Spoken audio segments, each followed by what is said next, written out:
Hi guys! Welcome back again to my YouTube channel. So by the way guys, maraming salamat po pala sa walang sawang pagsubaybay sa ating pong mga reading. And kung ikaw ay bago pa lang sa ating channel, mag-subscribe na po kayo. Then i-click mo na rin yung ating notification bell para lagi kang updated sa ating mga bagong upload. Okay? So guys, sa mga interested naman sa ating private reading, nasa description box below lang po yung link. Message lang po kayo. Okay, so tignan natin kanina bang love reading itong masasagap natin ngayon. Okay. Kanina naman bang love reading itong masasagap natin ngayon.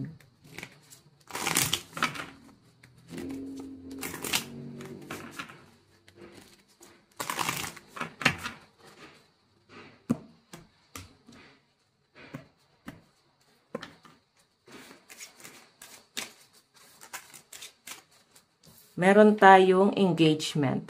Your love life is ascending to a higher level of commitment. Diba? Parang pinagmamalaki ka na ng person mo. Nakikita ko na parang pinapakilala ka na sa pamilya niya, sa mga kamag-anak niya, na ikaw yung gusto niyang pakasalan, ikaw na yung gusto niyang makasama. Pero kasi guys, parang wala kang tiwala sa taong to. Parang anytime pwede ka niyang saksakin patalikod. Hindi na to katulad ng dati. Okay? Siguro dati, sobrang tiwalang ibinigay mo sa taong yan. Pero ngayon kasi pwedeng nagbago na yon. Oo. Tignan mo naman, no? Okay? Nag-aalinlangan ka sa mga ginagawa niya dito, sa mga sinasabi niya rito na ikaw na yung gusto niya mapangasawa, ikaw na yung gusto niya makasama, pinagmamalaki na niya, na para bang wala siyang ginawang kasalanan. Na para bang hindi ka niya nasaktan. Okay? So, ang dating kasi dito, gusto niya lang pagaanin yung loob mo, kunin yung loob mo, na parang, okay na sa kanya yung ganito, ganyan. Alam mo yon, yung parang bigla na lang siyang bumalik, or bigla na lang nagbago yung isip niya na, sweet na siya ulit, mahal ka na niya ulit. Na para bang walang nangyari. Okay? Hindi ka niya tinanong kung okay ba yung mental health mo, kung maayos ka na ba, hindi niya man lang hinil, hindi niya man lang ikaw tinulungan na parang magamot yung trust issue mo. Di ka man lang niya tinulungan na maalis mo na tong mga sama ng loob mo sa kanya. Tapos bigla siya nag-decide ng ganito. So, dating kasi sa akin dito, parang mahirap magtiwala. Tignan natin ay, give your relationship a chance. Work on your partnership. So, kaya pa naman to. Kasi nakikita ko parang bigla kasi nagbago yung person mo, bigla siya naging sweet, bigla siyang nagiging sa inyo, maasikaso, ma-effort. Pero parang sa una lang, okay? Parang sa una lang siya nagiging ganon kasi hindi mo alam ano ba intention niya, bakit bigla siyang naging ganito. Okay? Para bang sarili niya lang lagi yung mahalaga, yun lang yung lagi niyang inuuna, mental health niya lang yung mahalaga. Wala naman siyang, alam mo yun, wala naman siyang maibibigay, mayaambag. Parang ganyan. Kung meron naman guys maiaambag, siguro sa pera meron naman. Pero yung ambag ba na patungkol sa mental health mo, kung paano niya i-heal, kung paano ulit babalik yung tiwala mo sa kanya. Pero kasi sinasabi sa akin dito guys, ayun tinatry na bigyan ng second chance itong relasyon na to. Pero yung malinaw din na pinapakita sa akin dito, parang ang daming red flag. Parang, alam mo yon, nagiging delusional ka dun sa sitwasyon na wala naman talagang problema, okay naman talaga ang lahat. Hindi naman siguro siya uulit na, hindi naman siguro siya mambababae ulit, malalaki. Baka ayusin naman niya. Pero kasi, nakatatak na to sa isip nyo. Mahirap na tong alisin sa sistema mo. Okay? Tignan pa natin.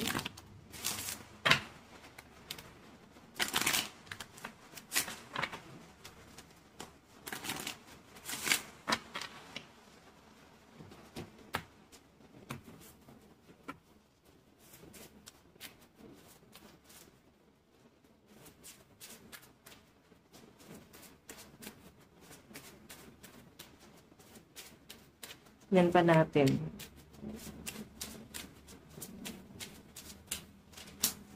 Meron tayong very soon. Clearly decide what you want. So, that is come to you now. Okay, so sinasabi rito guys, very soon, ibig sabihin, pwedeng may in-expect ka pa na someone new, parang humihiling ka pa ng, Lord, baka may iba naman, baka meron ka namang pwedeng ipalit sa taong to, baka naman pwede natin palitan. Ganon. Baka meron pa namang nakatadhana. Ang sabi kasi rito guys, i-manifest mo daw. I-manifest mo kung ano talaga yung gusto mo kasi talagang yun yung ibibigay sa inyo ni universe. Parang binibigyan ka pa nga ng choice dito eh. I-work out mo pa ba yung relasyon mo sa person mo or mag-aantay ka na lang ng bago. Kasi kung someone nyo lang, ibibigay sa inyo, very soon na yun, no? May darating pa sa inyo na bago. Okay? Tingnan natin.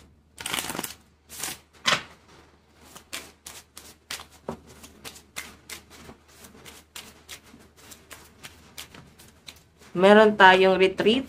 It's time to disconnect from the world. Okay, so ayan guys, ang sinasabi rito parang ito na yung time para sarili mo naman yung isipin mo, mental health mo naman yung isipin mo, yung ikasisiya mo naman, ikaliligaya mo naman. So, huwag ka namang maging selfish na, no? Pwede kasi naging selfish ka na ibinigay mo yung pagmamahal mo sa person mo. Ngayon, guys, parang mahalin mo naman yung sarili mo. Ibigay mo na kung ano yung gusto mo, 'di ba? I-give up mo na yung mga bagay na hindi naman na makakabuti dito sa relasyon na to. Kasi yung pinapakita sa akin, guys, ibinibigay mo, masyado mong ini-spoiled yung person mo. Paano naman yung para sa'yo? Okay, so guys, pasensya na po sa ingay ng ulan. Ayan, ingat po tayo lahat, guys, ngayong tag-ulan. Okay, tignan pa natin. Kanina ba tong love reading? Okay, kanina ba tong love reading?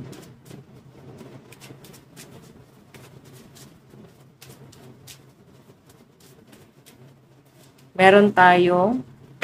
It is safe for you to love. Open your heart to give and receive the highest energy of all.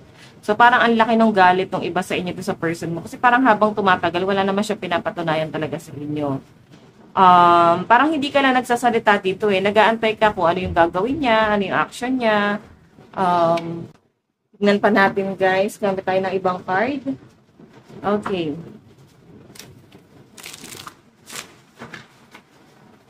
Kanina po itong love reading spirit guide.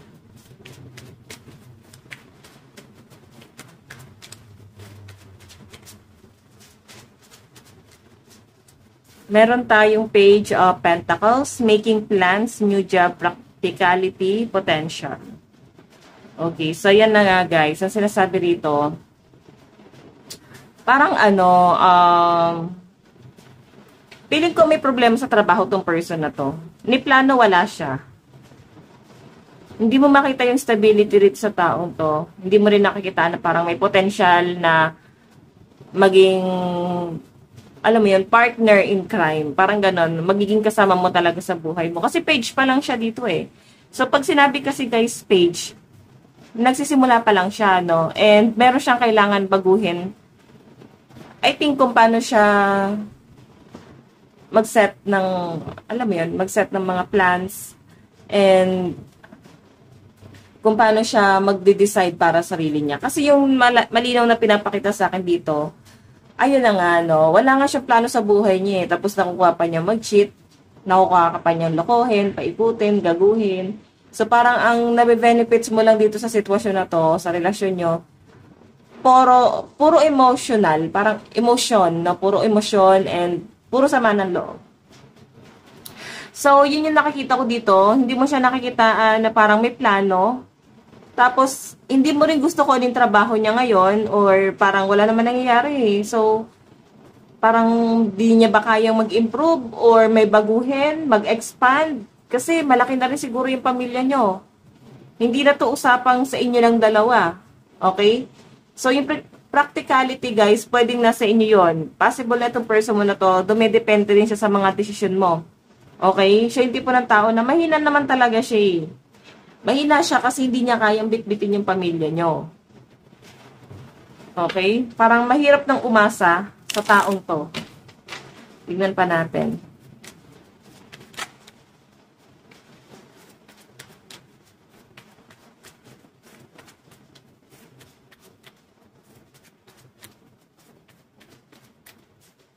Meron tayong 10 of Wands, too many tasks, overwhelm, overwork, burden. Ayan. So guys, sinasabi rito na ikaw parang sobra-sobra ka na sa pagtatrabaho, sobra-sobra ka na sa pag-iisip, lahat ng sobra. Kasi yung person mo guys, parang nagsisimula pa lang siya rito, no? Tinitignan mo lang siya dyan, parang inoobserbahan mo lang. Parang siya kaya ano kayang ginagawa niyang improvement, no? So, alam mo yung parang ang yabang niya lang sa harap ng ibang tao, magaling siya sa harap ng ibang tao, pero in reality guys, wala talaga siyang napapatunayan sa inyo. So, isa yun sa mga nakakasakit ng damdamin mo, or nasasaktan niya yung damdamin mo, kasi parang ikaw yung pumapasan ng lahat, no? Pinapasan mo yung obligasyon, dinadala mo siya sa tamang landas, lahat na ng offer na pwedeng makatulong sa kanya, ginawa mo na, pero siya naman mismo ayaw niya talagang i-improve sarili niya. So, possible guys na wala talagang diskarte ito sa buhay, no? Parang nauubos lang yung kayamanan mo, nauubos lang din yung pasensya mo, nauubos din yung bait mo sa taong to. Okay? Parang ang dating kasi sa akin dito, gagawa siya ng desisyon sa buhay niya, tapos ikaw lang din yung may stress, ikaw lang yung alam mo yan, parang gagawa nung nung mga napag-iwanan niya, no? For example, meron siyang sinimulan na business. Tapos pag nanawa siya guys, napagod siya, hindi niya naman i-handle talaga yan eh. So parang tamad nga tong person mo. So mangyayari, ikaw na lang yung iintindi. Okay? Parang gumagawa siya ng problema, tapos parang iniiwan niya sa inyo. So, isa yun sa ikinakasama ng loob mo kasi masyadong dumedepende etong taong to sa inyo. Tignan pa natin, meron tayong 7 of Cups.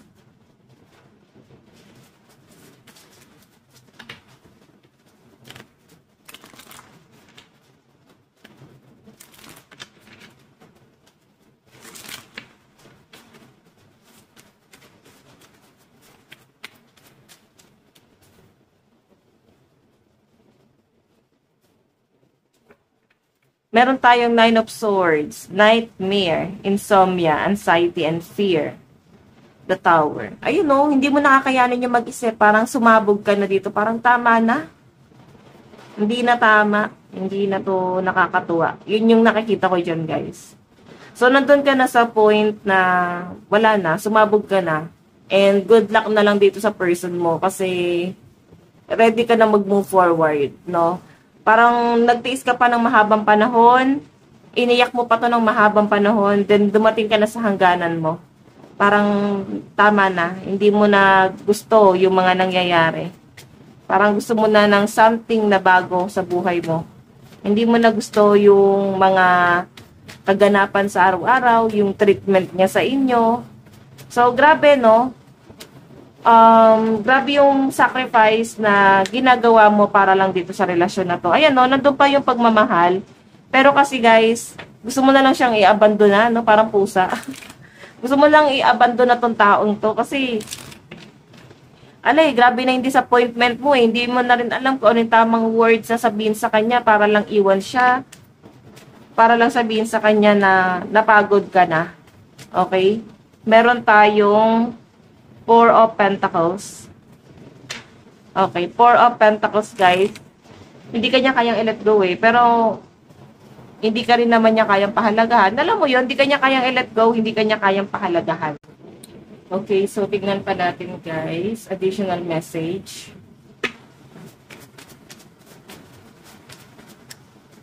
Meron tayong 7 of Cups. Parang ilang beses ka rin nag-tempt na sabihin sa kanya yung mga problema, mga pinagdadaanan mo. Pero parang hindi niya inintindi yun, na parang wala siyang emotional intelligence. Hindi ka niya pinapakinggan sa pinagdadaanan mo. Na hindi ka nga niya pinapangaralan eh. Kasi ang importante lang talaga sa kanya, sarili niya. Napaka-selfish nitong taong to. Meron tayong Knight of Wands. Meron tayong 3 of Wands. Okay, so ayan no. So, possible na yung cheating magsimula din sa'yo. Or kung hiniwalayan mo na to guys, kasi ready ka na rin naman na mag-move forward eh. Kasi parang wala na rin saysay na ipagpatuloy pa tong relasyon na to. Yun yung nasa-sense ko dyan. Okay, tignan natin yung nararamdaman ng person mo sa'yo. Okay.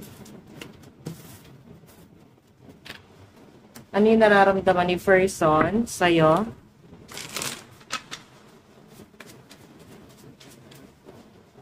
Meron tayong Knight of Swords, assertive, direct action, impatient. Diba? Lagi siyang galit, lagi mainit yung ulo niya, meron kang gustong sabihin sa kanya, sabi niya, wala nga akong pakialam dyan.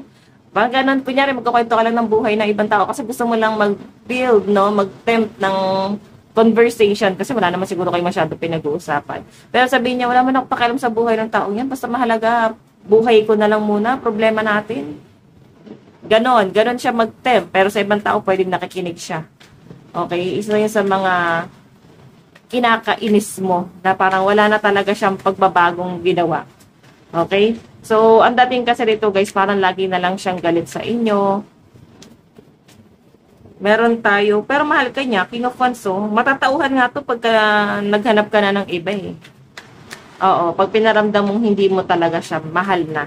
Meron tayong Knight of Wands, confident. Actually, marami naman daw nagkakagusto sa'yo. Ramdam naman ng person mo yun, oh. Mahal ka naman niya eh. Pero parang ang daming nagkakagusto sa inyo.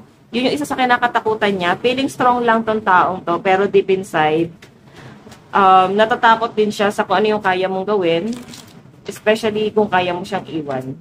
Okay? Meron tayong The High Priestess. Meron tayong Pentacles. Ayan no, nakadepende siya sa inyo, especially sa pera. May mga bagay lang talaga na hindi siya nakokontento, no? Parang sa kabila ng iniisip mo, sa dami ng problema mo, isa pa siya dito sa, alam mo yun, isa pa siya sa parang pabiktim na may pinagdadaanan din daw siya, nagkakasakit, so parang paawa, ganon.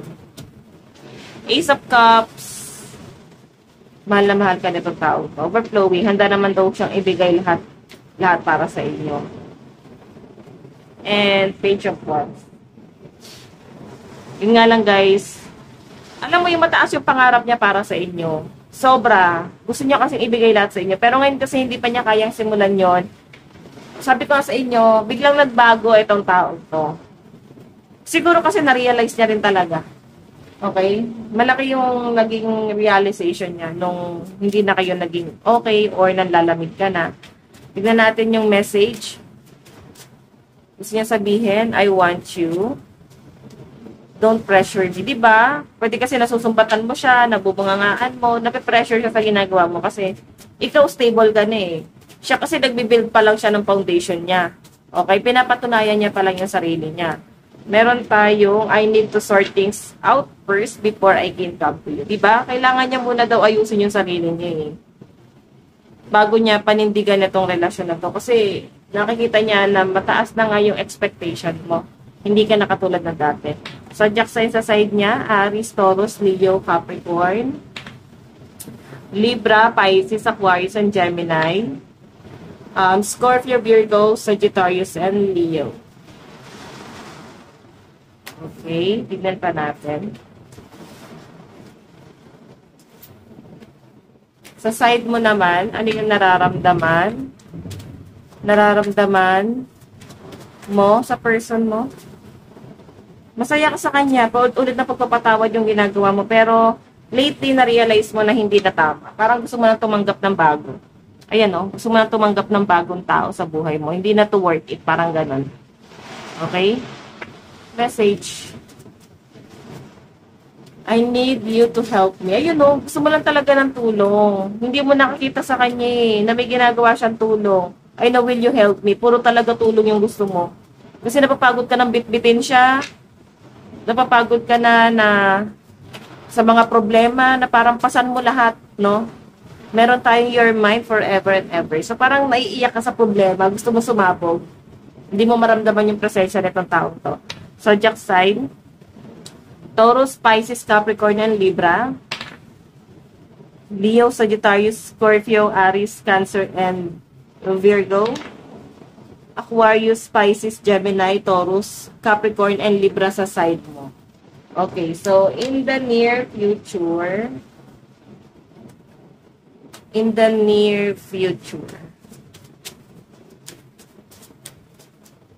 separation. Possible na maghiwalay pa talaga to. Retreat. Kasi kulang kayo sa bonding eh, na hindi kanya ma-date. Wala siyang kayang patunayan eh. Pagod ka na sa taong to.